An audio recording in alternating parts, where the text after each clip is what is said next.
Well, this is pretty typical. Who'd you have for your American League spot in the Didn't World I have Series? Texas? Texas, I think Texas, you had. Who how's did I that have go? again? Boston? Red Sox? Red Sox, yeah. How'd that go? They didn't even win a game. They didn't win a game. Whatever. I don't even know who I had in the National League. Kiss of death. Yeah, see ya. That's why I don't bet. That's why people should bet opposite of what I say. I think you had the Nationals. You're still they alive got a there chance, but as we take Kershaw this. coming back today, so who knows? And I had the Cubs going and losing, so That's at least right. those two series neither of are done yet. So No, our teams they're are not. actually still alive. Yeah, instead some of getting baseball to swept watch. away. Yes. So once again, predictions on this show fairly horrible, but we're going to continue to make them because let's be honest, life would be a lot worse without them. So Yeah, it would be. maybe we'll make a few this week if you stick around and watch this week's episode of Extra Points.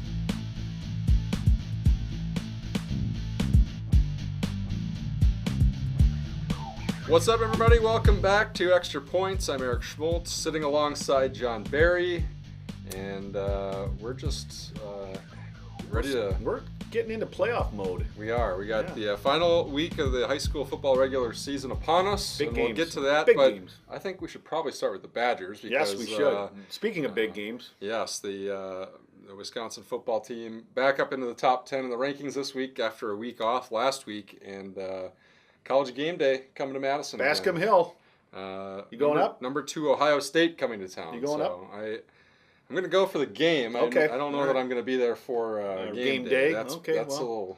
You could heckle Lee Corso and. Well, I've done it a few times. Watch him put a Buckeye on his head when he gets done making his prediction, because that's what he'll do. He's never going to put Bucky on his head. No, he never will. No. But. I don't think I really need to be up there like 8 a.m. No. for the 7 o'clock game. Mm-mm. But if you get a chance to go, you should go. I've been up there 3 times, I think. Out of this will be the 6th time that they've been in Madison since '99. So it's crazy. Big matchup, and actually, when Ohio State has come to town, when they've been in a number 1 or number 2 sort of spot, the Badgers have actually found a way to beat them a couple times. Yeah. Well, I mean, that's what's going to take. I mean, I think our defense will keep us in the game, and hopefully Mr. Hornibrook can bounce back from a subpar game against the Wolverines. But I think with a week off and a week to get ready for Ohio State, I think that plays in their favor. And certainly when you take into consideration it's under the lights, it's at Camp Randall, it's going to be electric. And I think Ohio State's a better team. There's no question about that. But better team doesn't always win. The Badgers show up for these night games. They it do. Seems like. Yes, they do. I remember back to the Nebraska when they were first here, and I mean, just a lot of these big night games. When you think back, even to, I always remember the 2003 game with Shabert and Lee Evans against Ohio State. When you look back at 2010, and they played Ohio State at home, and Gilreath opened the game with the kickoff return. They tend to show up when these huge games come, and they're playing them at night under the lights in Madison. And like you said, I think that week off, that bye week's going to help them. They won't get Beagle back, but they'll get a couple of those guys that were dinged up that'll be a little bit healthier. And I think more than anything, it's, you and I have talked about it, that defense, I think it's going to keep them in every game. And we saw that against Michigan. And on a day when the offense just didn't have it, the defense, kept them where at least they were in striking distance. But, you hate to look too far ahead, but boy, a victory Saturday night over the Buckeyes, and all of a sudden you got to start thinking about, a lot of different scenarios when it comes to the Badgers, because the schedule obviously is going to get a little bit easier after that. There's still Nebraska and Iowa, but Iowa's certainly not as good as people thought, and they get Nebraska at home. So a win Saturday night, and, I looked the other day, bowl predictions had those Badgers playing in the Cotton Bowl against Boise State, so not bad. I think if you need any more evidence for the Badgers' defense, and you thought maybe that game against Michigan was a fluke, or maybe Michigan's offense wasn't quite as good as advertised, you just look at what they put up, 78. 78 against Rutgers. Obviously, Rutgers is not good, but no. That offense got back on track against it did. A Big Ten team, and I think the spread now is up to like 10 or 10.5 points. That's fine. And to me, I kind of like maybe the Badgers in that situation just because of the defense. You think they would keep it a close game. And if they can keep it close into the second half, and then maybe kind of like the Michigan game, there were some opportunities in that second half that they couldn't have taken advantage of, and just didn't. All you want to do is keep yourself in it and maybe just connect on one of those plays this time, and you never know. And I think the one thing you're going to see is, I don't know how much Barrett's been pressured this year, and obviously he's good. He's one of the probably 4 or 5 guys that are Heisman hopefuls right now, but I'm not sure how much pressure he has, and I think Wilcox is going to send the kitchen sink after him and try to get as much pressure as he can and take him out of his comfort zone and maybe get a little pressure and cause a couple of turnovers, because let's face it, if we can get a couple turnovers and stem the tide early and not let them get off on us to a couple touchdown lead, we'll be in good shape, because I think Clement will run well, and I think that offensive line is just going to continue to get better as it gets older and gets a little bit more game experience. But again, Hornibrook's got to bounce back. He's got to have a better game than he had against Michigan, because I hate to say it, but Ohio State's I think a better team than Michigan. It's just kind of you're going to have good and bad with the freshman quarterback, and we've seen it in his first 2 starts, and it's just kind of a matter of how do you, when he walks out into Camp Randall and those lights are shining down on him for a huge game, is he able to kind of take that and run with it, or does he kind of go into his shell a little bit? And it's like you and I talked about last week. I mean, we're 4-1 and ranked 8th in the country with the number 2 team in the country coming to town. I would have taken that. Yeah, I would have taken that in a heartbeat before the season started. So I'm excited. I think it's going to be a great game. I guess being the eternal pessimist, I just feel like Ohio State's a better team. And they're going to find a way. They're going to find a way to win.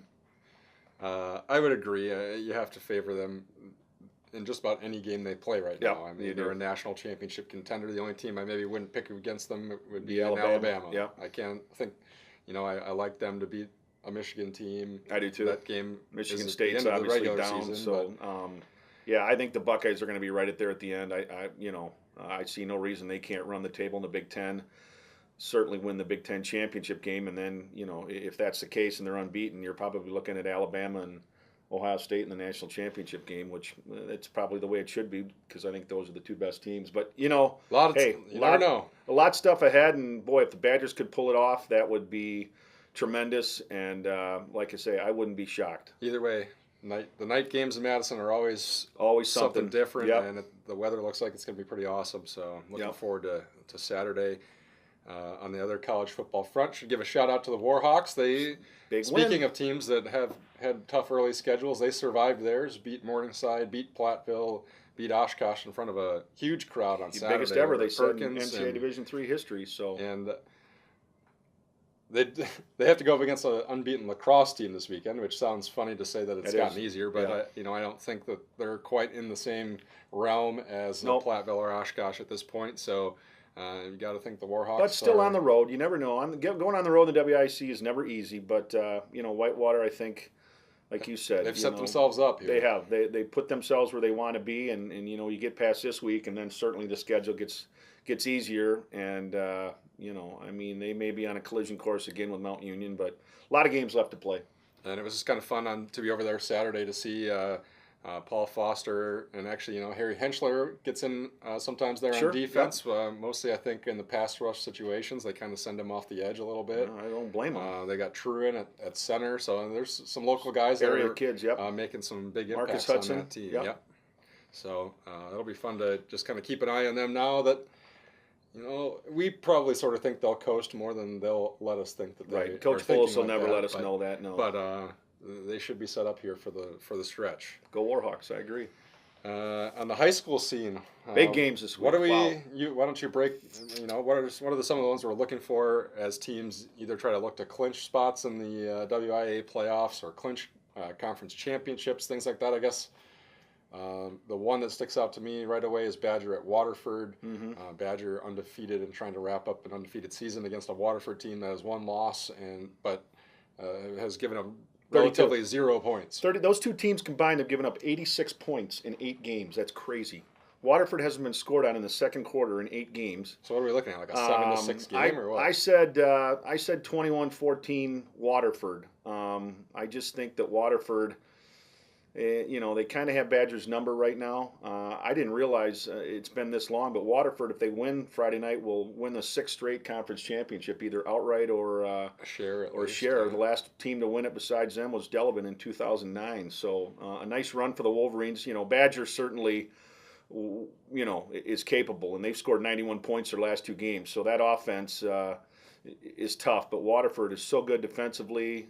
They got a good running back with Mahalik, who's, I think, 2nd in the conference in rushing. So should be a great game. 2 good teams that I would expect to make some waves in the playoffs. But a big game, and Badger with a win, will finish undefeated and win that title outright and snap Waterford's streak. And if the Wolverines win, it's 6 straight for them, and they could share it with Badger and Wilmot if Wilmot wins as well. So you'll have a 3-way tie. And then you go to the Rock Valley. Well, let me just say, the thing with Badger, looking at the projections, is that they made a nice run last year through the D2 bracket, but this year probably going to be Division 1. Oh, are they? Okay, all right. That's probably going to hurt them. And I just wanted to go back, too, because I think you were the one that said the Badger was going to run the table back in the old debate show. So I just want to make sure we let everybody know that it seems like you've maybe that was a debate. Jumped off. That was a debate. That was 2 weeks ago. We're not judging on that sort of thing. No, but I was the one that said they were and you're right there. I mean, if they're one of the smallest teams in Division 1, obviously that hurts their chances a lot. That changes everything, because then you're talking the Franklins and Arrowheads and teams like that, where it's much different coming in the Division 1 bracket. But still, another great year for the Badgers, and let's hope they can cap it off with a win Friday night against Waterford. And they're dealing with some off-field stuff too, which you never know exactly how that kind of affects. Right. Didn't affect them last week, but hopefully this week. And again, Waterford's a good team, and it's gotten to be a good rivalry between those two schools. So I would expect a low-scoring, close-fought game, and like I say, may the best team win. And you look at the Rock, and Clinton at 7-1 going to winless Whitewater. You would expect the Cougars to roll and finish 8-1, and that leaves Evansville-Albany, the defending Rock Valley North champion, who's hosting Walworth Bigfoot. Both teams have already playoff eligible, but Bigfoot with a chance, with Jackson Ends, a chance to play spoiler and deny the Blue Devils a chance at the conference championship. But again, Evansville-Albany, I said from day one I thought they're the best team in that conference. I just think they have too much depth and probably too big up front for the Chiefs. But I think Ends and the boys they'll make it interesting. But I would expect the Blue Devils come out of there with a win and tie Clinton for the Rock championship.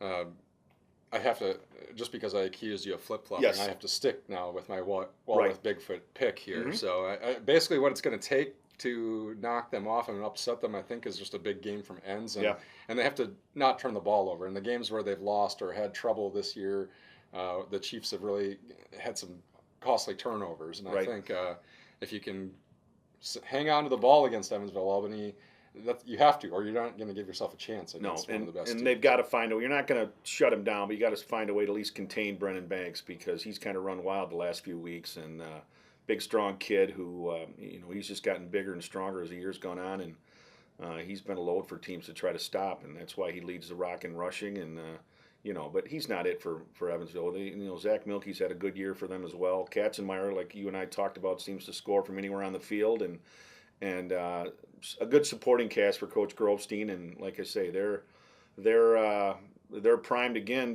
to be a top seed in the playoffs. But if they're Division III, they're going to end up with Catholic Memorial at some point, unless they get sent north. And it's too bad, because again, a good team that's just, because of the way things pan out with enrollment and everything else, they just kind of get the short end of the stick with Division III, because the private schools, and I've said it before, are just at an advantage.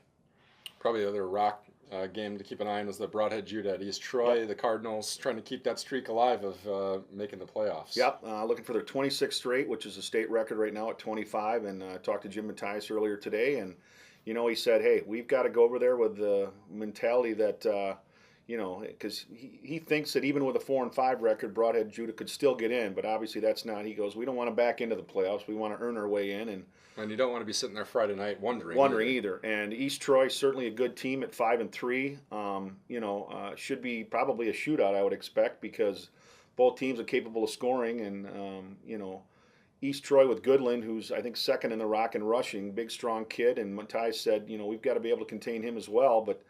Matt Schmidt threw for almost 200 yards against East Troy last year and a couple of touchdowns, and he's back. So I would expect, a high-scoring game. And usually when their backs are against the wall, Broadhead Judah finds a way. And don't be surprised if the Cardinals come out of there with a win and automatically qualify for the 26th straight year, which just seems crazy. It is crazy. There are teams out there that are looking for their third or fourth time to even go, and this is 26 years in a row. Here with the Janesville teams, sort of in the same boat as Broadhead Judah, just hoping that if they win, somehow they can find their way in at 4-5. Parker coming off kind of a surprising Uh, the result, I guess, is surprising, and maybe the effort was the more surprising thing, or Yeah, lack just thereof. it was a stinker. I mean, that's the best way to put it. They just didn't play well the first half. Were flat, had no energy, and got behind and fell behind by even more, 18-0 to start the second half, and then finally got on the board. But just not the effort you would expect from a team that's kind of do or die, so to Right. speak, and knows they had to win with a game this week at West, and they just came out and didn't play well. Memorial just kind of frustrated them all game long, both sides of the ball, and now the Vikes at 3-5, have to beat West, and that gets them to 4-5, which was good enough to get in last year. But then talking to Clayton Krieger after that game, he said all indications are that 4-5 probably won't get him in this year. It just kind of depends on how everything Right. shakes out here in the final week. Yeah. But to win, you're asking a lot. You're going on the road. Terrell Carey, I saw him last week against Craig. Yeah. Basically, anytime he touched the ball, went for a touchdown, it seemed like. So you have to try to contain him, and maybe Parker will have a little better they're going to time have to. doing it. You're going to have to put two guys on him basically at all times and just kind of front and back him and hope he doesn't get behind you. But you kind of just wish they were at 4-4, and maybe they would feel like they had a little more to play for. It, right? And Craig, same sort of deal. Didn't contain Carey. They gave themselves some chances and lost by a touchdown up at West last week, or where they could have been at 4-4. But they've got the daunting task of going up against a Verona team coming off its only loss, and a Wildcats team that knows, hey, if we win a share of the Big Eight. So, probably a 1 seed. So yeah, I mean a tall order for the Cougars, and let's face it. Their Achilles has been their defense, and nobody runs a more complex and diverse offense than Verona, and probably going to give the Cougars trouble. And but Ben McCormick, he'll have those kids ready to play. They'll play hard, and for the seniors, their last chance to play at Monterey probably. So, nothing to lose for Craig, but just against an explosive offense like Verona, that's where they've struggled this year, and certainly I would expect that again to be the case on Friday night. Not saying that Craig can't score and put some points up, but I just think if it turns into a track meet, it's one that Craig can't win. Anything else on the high school scene? We're kind of waiting here. Conference volleyball this weekend. Conference volleyball, conference the cross WIA. country. Yeah. Good luck to all the cross country runners this week. When you look on the Janesville side, certainly Nate Farrell. Can he duplicate his incredible run last week in Burlington, and Peyton Sippy on the girls' side for Craig, and really both teams. Don't expect them to win a conference title, but certainly both are capable of finishing in the top three in by far the best conference in the state cross country wise. And it'd be interesting to see Farrell and Finn Gessner and the kid from Middleton, and they were 1, 2, and 4 at the Midwest meet. So we'll see. And this is that time where teams have kind of gotten into their shape where they want to be as you get into the postseason. I know, especially at Craig, that's what they do, is they kind of taper off those last 2 weeks so that they're good to go come tournament time, and here we are. Got a couple tennis players going to state. We do. Macy Beslanka from Craig. Yep. So good for her. That's later this week. That's Thursday at Nielsen. It gets going. Her match is at 10:30 on Thursday morning, and I think we got a good chance for her as well. She's playing a girl with kind of a similar record, and a freshman. So maybe that junior over the freshman, the experience pays off for her, and you just never know. But you finish your year at state, things are good. Yeah, I mean, and she doesn't got in there by winning winning a sectional match. So Yep. she earned her way there. She did. Yeah. We got a couple other special qualifiers from around here. I think the Milton doubles team, a Whitewater doubles team. Badger's got a singles and a doubles team there, and you just never know. I mean, obviously there's the Homesteads and the teams that have been good for so long, but I see like the number 1 seed in the girls' side is a girl from Stevens Point, 30-0, and Stevens Point not really a hotbed for tennis, but sometimes you just don't know. So always a good 3 days up there. It's fun to watch good tennis, and that's what you're going to see at the Nielsen Tennis Stadium in Madison. It's just on Saturday. Fortunately, the Badger game's at night, so otherwise parking would be absolutely crazy. It'd be crazy up there, so that'll help. But no, other than that, we'll start getting into some more sports next week with soccer and some other things. So volleyball brackets will be out, and it'll be interesting. Shifting over to the NFL, Packers got back, away. Kept kind of the momentum going a little bit against Mm-hmm. the Giants. So I would expect the Giants will be in the mix there in the NFC East. They won by a touchdown on Sunday, and now the Cowboys with Dak Prescott and Ezekiel Elliott and the youngsters that Travis are playing Frederick. so well come to Lambeau this week for a Sunday afternoon game. Yeah, they do. And, Green Bay, they're not hitting on all cylinders yet. They're not probably where McCarthy'd like them to be, but they're 3-1. And, I mean, that's, a win's a win. And you can always improve upon things. I thought the first half they played pretty well. Defense was pretty solid. The second half they got a little bit vanilla, but, That's pretty typical McCarthy. Yeah, it is. And they got to win. And that's all you want to do is win and move on. And it'll be interesting this week. Prescott's first big game on the road, so to speak. And, a lot of talk this week that if somehow he finds a way to win at Lambeau and they've got a bye week and Romo's back today was deemed healed, what do they who do? starts? Yeah. It's a good problem to have because for so long there was never anybody worth backing up Romo. And now you've got somebody. But, it's still Jerry Jones' team. He loves Tony Romo. So my guess is win, lose, or draw on Sunday, week 8 or 9, whatever it is, rolls around, Tony Romo will be behind center, but still a nice problem to have. But I think when you look at Sunday's game, Packer run defense has been pretty good. Certainly Ezekiel Elliott's solid. That offensive line for Dallas is probably anchored by Sharon's own Travis Frederick is probably one of the top lines in the league, and they've been playing pretty well. I just think defensively you can exploit things with the Cowboys, and I think that's what Rodgers will do, and I would expect Green Bay to move to 4-1. And Green Bay's line has been just as respectable through these first few weeks. And to me, it just comes down to I think the Packers' defense has been good enough that they'll be able to dial some things up to really make Prescott work a little more than maybe he's had to this point, or try to get him a little more flustered than he's been. And so that's why I kind of lean toward the Packers this week. I'm sure they'll shadow him, whether it's Matthews or somebody else. They'll shadow him because he seems to do the most damage when he gets outside the pocket. And they did a pretty good job against Bridgewater last year doing that, where you just don't allow him to get outside and use his legs. And if you shadow him with somebody and make somebody else beat you, I doubt Des Bryant plays, so they're a little depleted at wide receiver. Cole Beasley he's an okay slot guy, but not a guy that's going to hurt you downfield. So be an interesting test for the run defense. It will, just because they haven't. Adrian Peterson obviously wasn't himself, and then got hurt in that game. Right. The Lions' rushing attack is not an attack at all. The Giants were down to like their third or fourth guy. So this is easily the top running back test that they've seen in a while. So, and it's funny that probably right now the rookie of the year, Carson Wentz certainly in the mix as well, but two guys from the same team. You look at Prescott and Elliott, they're both certainly two of the top 3 or 4 rookies in the league. But again, on the road, Lambeau Field, that's a pretty tall order for those guys, and you hope that they crumble under the pressure a little bit. And like I say, I would expect Green Bay to come out of there with a win, and they'll be 4-1, and I think everything's okay.